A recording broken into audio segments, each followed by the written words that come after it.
ముఖ్యమంత్రి రెండు మాటలు చెప్పినాడు. ఆ రోజు మనం 2 దఫాలుగా ₹1,00,000 వరకు రుణమాఫీ చేస్తామని చెప్పి 2 దఫాలుగా 30,000 కోట్ల రూపాయలు మాఫీ చేసినాం.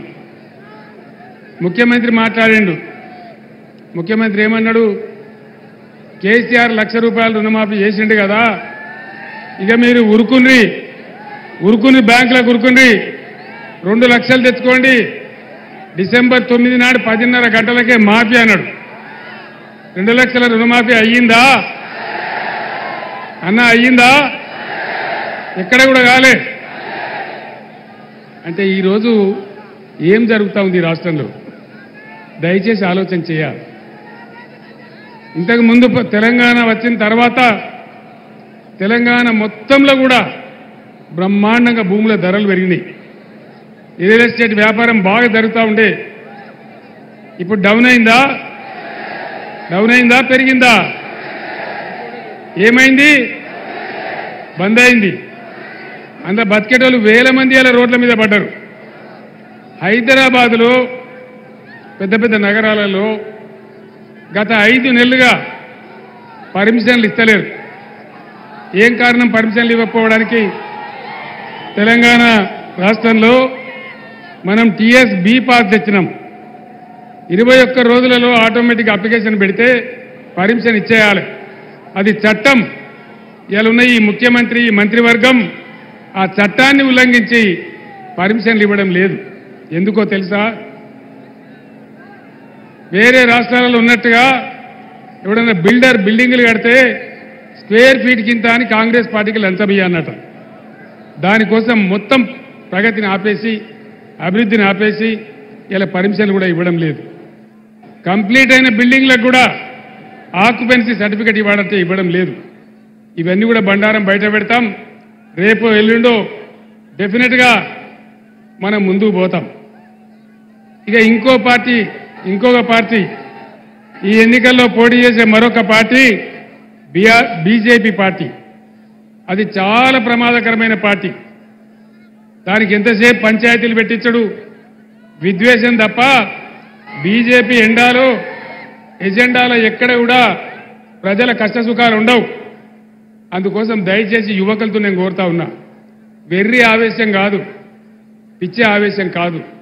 ఈ దేశం మీది, ఈ రాష్ట్రం మీది, రేపటి భవిష్యత్తు మీది. కాబట్టి మీరు ఆలోచించి, నేను చెప్తూనే ఉన్న ఆవేశం వద్దని మీరు అరుస్తున్నారు. 10 నిమిషాలు వినాలే. నేను వెళ్ళిన తర్వాత మీ బస్తీలలో మీ ఊర్లలో డెఫినెట్గా ఈ విషయాలు చర్చ పెట్టాలి. బీజేపీ ఎజెండాలో ప్రజల కష్టసుఖాలు ఉంటాయా? 100 నినాదాలు చెప్పిండు మోడీ. బేటీ బచావో బేటీ పడావో ఎక్కడన్నా ఏమన్నా వచ్చిందా? జన్ ధన్ యోజన ఎవరి బ్యాంకులకు ₹5 వచ్చినాయా? 10 ఏళ్ల కింద చెప్పిండు మోడీ, విదేశాలకు నల్లధనం అంతా తెస్తా, ఇంటికి 15 లక్షలు ఇస్తా. వచ్చినాయా ఎవరికన్నా? వినబడతలేదు. ₹15 కూడా రాలే. అదేవిధంగా అమృత్ కాల్ వచ్చిందా? అమృత్ కాల్ వచ్చే దిన్ వచ్చిందా? వచ్చే దిన్ రాలేదు, కానీ సచ్చే దిన్ వచ్చింది. అంతేనా? ఈ విధంగా అనేక రకాలుగా మన కాజీపేటకు కోచ్ ఫ్యాక్టరీ కావాలని వస్తే దాన్ని ప్రధానమంత్రి రాష్ట్రానికి గుజరాత్కి ఎత్తుకొని పోయిండు ఆయన.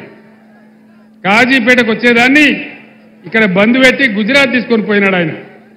అదేవిధంగా గిరిజన విశ్వవిద్యాలయం 10 ఏళ్ల నుంచి మనం 100 సార్లు అడిగితే మొన్న ఎలక్షన్ల ముందు కాగితం ఇచ్చిండు. గిరిజన విద్యాలయం 10 ఏళ్లు పడుతుందా ప్రధానమంత్రికి? ధరల పెరుగుదల, రూపాయి విలువ ₹83 పడిపోయింది. ఏ హామీ నెరవేరలేదు. 18 లక్షల ఉద్యోగాలు ఖాళీ ఉంటే కేంద్ర ప్రభుత్వంలో ఒక్క ఖాళీ కూడా నింపరు. ఇవన్నీ పోను. మళ్ళీ ఇప్పుడు ఏం జరుగుతూ ఉంది? మీరు జాగ్రత్తగా వినాలి మాట, గడబడి చేయొద్దు. మనకున్న ఒకే ఒక్క నది మన బతుకు తెరువు నేడైనా రేపైనా భవిష్యత్తులో అయినా గోదావరి నది మీరు పేపర్లలో చూస్తా ఉన్నారు, టీవీలలో చూస్తా ఉన్నారు. ఆయన రాజకీయ ప్రయోజనాల కోసం తెలంగాణ గొంతు కోసి గోదావరి నది ఎత్తుకొని పోతా తమిళనాడుకి ఇస్తా, కర్ణాటకకి ఇస్తా అని మాట్లాడుతూ ఉన్నాడు. ఆలోచన చేయాలి, దయచేసి సీటు కొట్టద్దు. గోదావరి నదిని నేను తీసుకొని పోతా అని బాజాప్తా ఓట్లు పడే టైంలో నరేంద్ర మోడీ రాష్ట్ర ప్రభుత్వానికి నోటిఫికేషన్ పంపించాడు. రాష్ట్ర ప్రభుత్వం ఏం చేయాలా? ప్రాణం పోయినా సరే ఇయ్యమని పంచాయతీ పెట్టాలా. నేను ఉన్నప్పుడు అదే పంచాయతీ పెట్టినా. ఆయనేమో ఎత్తుకపోతా అంటాడు. ఈ శాతగాని రేవంత్ రెడ్డి ప్రభుత్వం ఏమో నోరు మూసుకొని పడినది. ఏం మతలబైంది ఇలా? నరేంద్ర మోడీ ఎత్తుకపోతా అని బాజాప్తా రాష్ట్ర ప్రభుత్వానికి పంపించండు. ఇవాళ ఇతడు ఈ ముఖ్యమంత్రి ఏమో కుయ్యి లేదు, కయ్యి లేదు. ఏమనుకోవాలి దీన్ని? ఇంతకు ముందే కృష్ణానది తీసుకుపోయి కేఆర్ఎంపీకి అప్పచెప్పిండు. ఇలా గోదావరి ఎత్తుకొని పోతా అంటే మూతి ముడుచుకొని కూర్చున్నారు. ఏం కారణం? దాన్ని ఎవరు కాపాడాలి? నేను ఒక్కటే మాట మీకు మనవి చేస్తా ఉన్నా, దయచేసి ఒకటే ఒక మాట ప్లీజ్, ఒక్కటే మాట నేను మనవి చేస్తా ఉన్నా. ఈరోజు ప్రచారం చేసినట్టుగా డంబాచారం చెప్పినట్టుగా నరేంద్ర మోడీకి కూడా 200 సీట్లు దాటే పరిస్థితి లేదు. వార్తలు వస్తా ఉన్నాయి ఈరోజు పేపర్లలో, మీరు కూడా చూస్తా ఉన్నారు. నేను మీ అందరిని ఒకటే కోరుతా ఉన్నా, ఈ మోకాలో ఇయ్యాల తెలంగాణలో పార్లమెంట్ సీట్లన్నీ మనమే గెలిస్తే పేగులు దిగేదాకా కొట్లాడేది ఒకటే ఒక పార్టీ, బీఆర్ఎస్ పార్టీ. 14-15 ఎంపీలతో మనం పోతే కేంద్ర ప్రభుత్వంలోనే హంగు పార్లమెంట్ వస్తే కీలకమైన పాత్ర పోషించే అవకాశం తెలంగాణకి ఈరోజు ఉంది. కాబట్టి దయచేసి మన గోదావరి కాపాడుకోవాలన్నా, మన కృష్ణ కాపాడుకోవాలన్నా, తెలంగాణకు రావాల్సిన నిధులు రాబట్టుకోవాలన్నా, మన ప్రాజెక్టులకు జాతీయ హోదా రావాలన్నా, నిరుద్యోగ సమస్య తీరాలన్నా, మన బతుకులు బాగుపడాలన్నా ఖచ్చితంగా ఇలా బీఆర్ఎస్ అభ్యర్థులే గెలవాలి. అదే తెలంగాణ క్షేమం. దయచేసి ఆలోచన చేయాలి. నేను చెప్పేది ఆశామాసి మాట కాదు. రైతు బంధు పోయిందా? కరెంటు బంద్ అయిందా? కోతలు వచ్చినాయా? వడ్లు కొంటున్నారా? బోనస్ ఇస్తున్నారా? బోనస్ బోగస్ అయిందా? మరి ఇన్ని మోసాలు చేసిన తర్వాత కూడా గోదావరి ఎత్తుకపోతానే బీజేపీకి కానీ లేదా మా వాగ్దానాలన్నీ భంగం చేసిన కాంగ్రెస్ కానీ ఓటేస్తే ఏమవుతుంది? మేమన్నీ మోసం చేసినా, మొన్న అసెంబ్లీలో చెప్పి 5 నెలల లోపల మోసం చేసినా మళ్ళా మాకే గుద్దినరు అని అన్ని పండబెడతారు.